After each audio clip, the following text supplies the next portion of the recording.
why I'm here, and I'm so super excited to finally stop my self-sabotaging habits and get this beautiful channel up and running. Now, with that said, a big welcome to Seeds of Enlightenment. I aim to help you and me essentially actually live our lives more efficiently through authentic and honest conversations on various topics. This is why I always encourage you, and I will continue to encourage you, to always leave a comment below, because at the end of the day, your perspective really matters, and you can actually influence somebody to think of a situation from a different angle that could literally be the thing that they needed to solve their situation by themselves, thanks to you. So please do always leave a comment. Whatever your thoughts may be, they are going to help somebody. Now, for most people, the beginning of the year is a super wonderful period, where you like refresh, restart, reset, and they go into it easy breezy. But then for other people, the beginning of the year can be super stressful and can actually lead you into depression. This is why I find it very important that we are all hyper vigilant, hypersensitive, kind of hyper aware of our mental well-being, to make sure that we don't slip into a deep dark hole of depression or anything else, kind of like I did last year, right? That's actually what we're going to talk about today. In fact, the video that I'm going to show you was recorded last year, August, kind of talking about my experience from the beginning of the year to that point in time. And I've been delaying posting it because it's quite an intense topic, and it was so fresh back then, and I felt so super vulnerable about it. But observing what has been happening even since then, the whole of beginning of this year, all the things that people are going through, I think it is a super important conversation still to be had. So I hope it triggers something so we can start talking about it. Speaking about trigger, please, trigger warning, I am speaking about my suicide ideation, which is basically when you start thinking about committing suicide. Sometimes some people who do it actually come up with a mental plan about how they're going to do it, whilst others, in my situation, like what I did, is you're driving past a bridge and then you're just like, oh, what would it be like if I just drive over this bridge now? Stuff like that. So if you find this topic to be quite heavy for you, I suggest that you do not watch this video at this point in time. But yeah, but it is an important conversation to have. So I hope if you do choose to watch it, that it does leave an impact on you. And like I said earlier, comment down below. Now also, before I forget, one last warning of sorts. I don't know what I did, but the audio is lagging behind the video, so please don't mind that. It is there, but do pay attention more to the content than anything else. All right, now let's get into it. Beloved, welcome to my YouTube channel. Here we discuss all things adulting, good and bad, the ups and the downs, because I personally believe being an adult today is the roughest time to ever be an adult, and nobody has prepared us for what we are going through. And today we're going to have a little bit of a more sensitive topic, so trigger warning. If trigger warning in terms of suicide, mental health, please, if you're partial to that, this one is not for you. All right, let's jump right into it. All right, so mainly what I want to talk about is the intersection between mental wellness as well as the intersection between mental wellness and shame. There we go. Okay, basically, actually, the main conversation is actually around shame, because what I've observed from my own life is that we're all going through a lot. We're all going through different things. Recently, I found myself feeling like my back is against the wall. I found myself feeling far more suicidal than ever. Okay, I don't want to say far more suicidal than ever in the context of I'm not generally suicidal, but more like, there's that part where you're like, oh, if I die, I won't be so mad. And then there's that part where you're like, right now I can jump out this window, right? Or right now I could do this and this and this and this. Yeah, so I was more the latter than the former, where I was like, yo, I'm ready to quit. And obviously I didn't do anything, thank God. I'm here talking to you.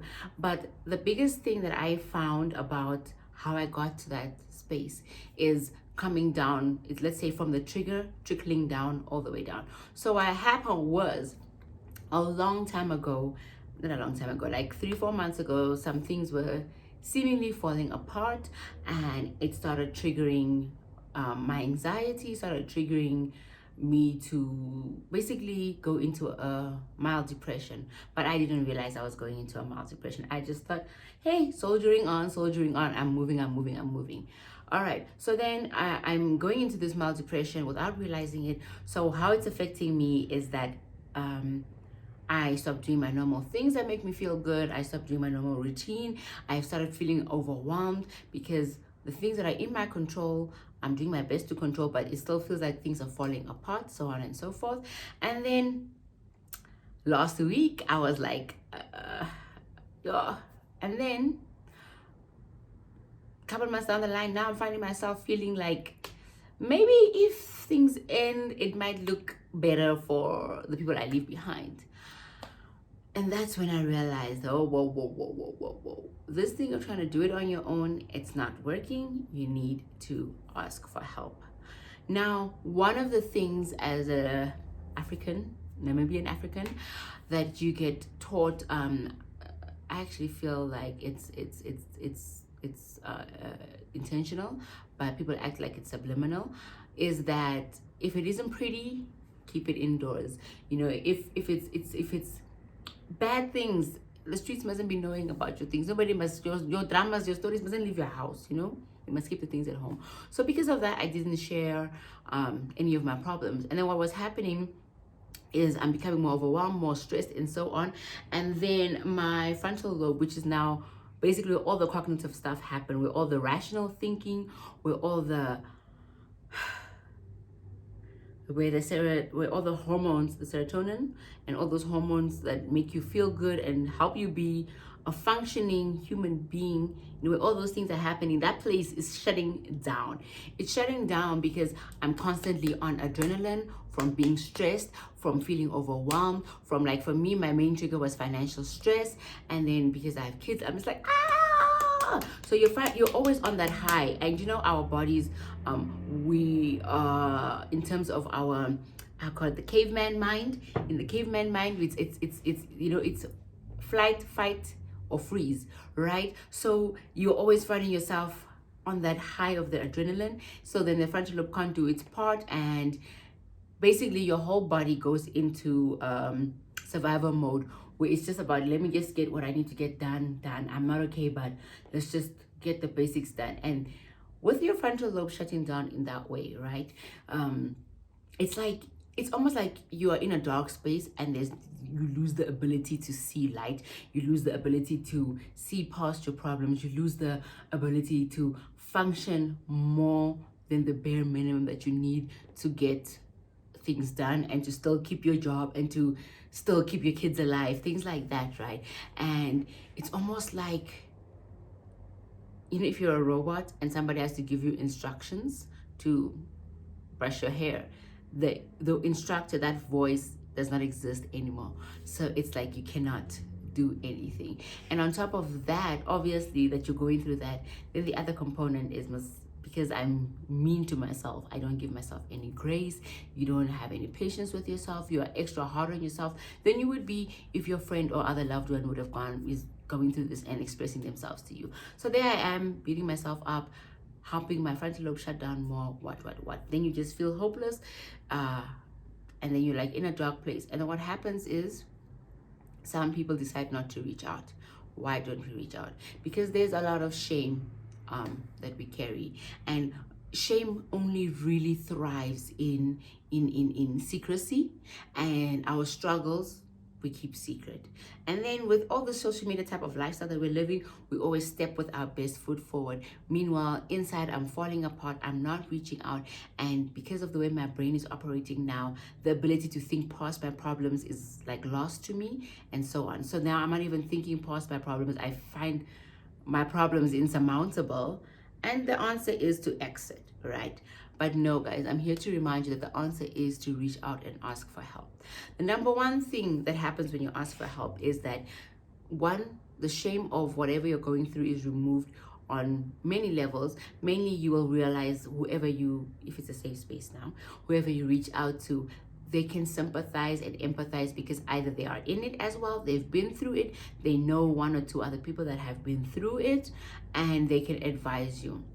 What I mean by they can advise you is, the one thing that being in a bit of a depression does to you is that you lose the ability to see past your problems. So they can help you kind of move back, or they will be the person that is a step back from the issue and start identifying small ways in which you can kind of come back to yourself and get out of something like a mild depression, or I don't want to say a seasonal depression, but you know, when you're just going through something periodical, where it's not a chronic depression. That is something totally different on its own. So please, we're not talking about something like that. Yeah. So when you reach out to somebody, they can help you step back and help you see solutions and way forward that you are incapable of seeing, not because you don't want to, but literally because of how your brain is functioning. You cannot. Now, the biggest takeaway I've had from the past experience is that it's actually about the small steps. It really is. I had a chat with a friend, and she's like, just starting to go back into something that was your original routine, something that supports you to have a healthier mindset. And one of the things that has been proven scientifically to support people in terms of mental health is movement, is exercise. So any little exercise, not having to, don't go on a full-on cardio routine 31-day challenge. No, just take, in the beginning, 2-minute walks. Okay, around your apartment. Okay, next thing, I'm going to take a 2-kilometer walk, and then you build it up like that. You give yourself that momentum to just say, today, my only job is to be 1% better than yesterday. Yesterday, I walked for 3 minutes. Today, I'm going to try 5 minutes, and slowly gear yourself into it. Like for me, because my problems feel so insurmountable, I can't see the solution. But having talked to a few people, I do have an idea of how to start, even though a lot of it is not in my control. But the biggest relief that talking to my friends has offered me is knowing that I have somewhere to go. If ish hits the fan real bad, I don't have to sit alone. I don't have to think I'm alone. I don't have to believe I'm alone, because I'm not. I will never go hungry. My kids will never go hungry. If we need shoes, we're never gonna, not have the shoes that we need. But the only thing is for me to not feel afraid, to not feel a sense of shame that I need help, and ask for the help that I need. Because just like you'd have compassion for your friend going through a tough time, I should have compassion for myself. I should have patience, love, grace for myself. And that is why it is so important to talk about things, especially mental health, especially the things that we struggle with, our challenges, because one, it removes the shame of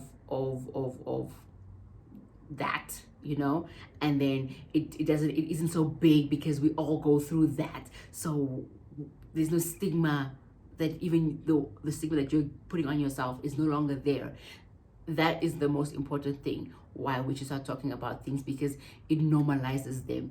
And feeling like what I'm going through is normal is so much better than feeling like I'm the only one who is so stressed about this and that, and everybody has it together, so I can't even talk to anybody because nobody can relate. You'll be so shocked that human beings are nothing like that. In fact, so many people have gone through so much of the same things, if not even worse, and they can help you move past it. And then the second thing about talking about stuff and normalizing stuff is that it's almost like we learn from each other. So that feeling of I don't know what I wanted to say now. So I lost my train of thought. Which is so bad, but it's alright. It happens. The universe will bring it back to me when the time is right. Point of today is that it's so important to remove shame from anything, because it's in silence that, you know, those type of things grow and grow and grow and feel overwhelming. And your mental health is so important. You need to take care of you. At the same time, you need to give yourself grace, you need to give yourself kindness, you need to give yourself patience. Just the same way you would do if your friend came through and had an issue, just like that. So please, guys, do not underestimate the power of shame to keep you in a negative space. It is really powerful. It is almost tangible, yeah? And if you find yourself thinking, you know, being in the headspace that I was in, where you're just imagining ways to exit, please reach out to somebody, reach out to a loved one, reach out to a therapist, a psychologist, if you're able to. Reach out to a trusted friend, a safe space if you're able to. Reach out to me, you know, you can email me, and we can see what we can do, because number one, you're not alone. There are lessons to be learned from the things that we go through, and you're not alone. So let's learn a lesson together, and let's help each other be the best version of ourselves. And like I said earlier, all you need to do is be 1% better than yesterday. I hope this helped you in some way. If you want to know more about how I actually can start seeing the light, you can write that in the comments and I'll share that with you. I just don't want to overwhelm you with, you know, with the word vomit, you know. Yeah, but I hope this helps. I hope you know that you're not alone. I hope you know that help is one email, one DM away, and I hope you are as kind to yourself as you are to those you love. Don't forget to like, subscribe, hit the notification button. It's actually fun saying that.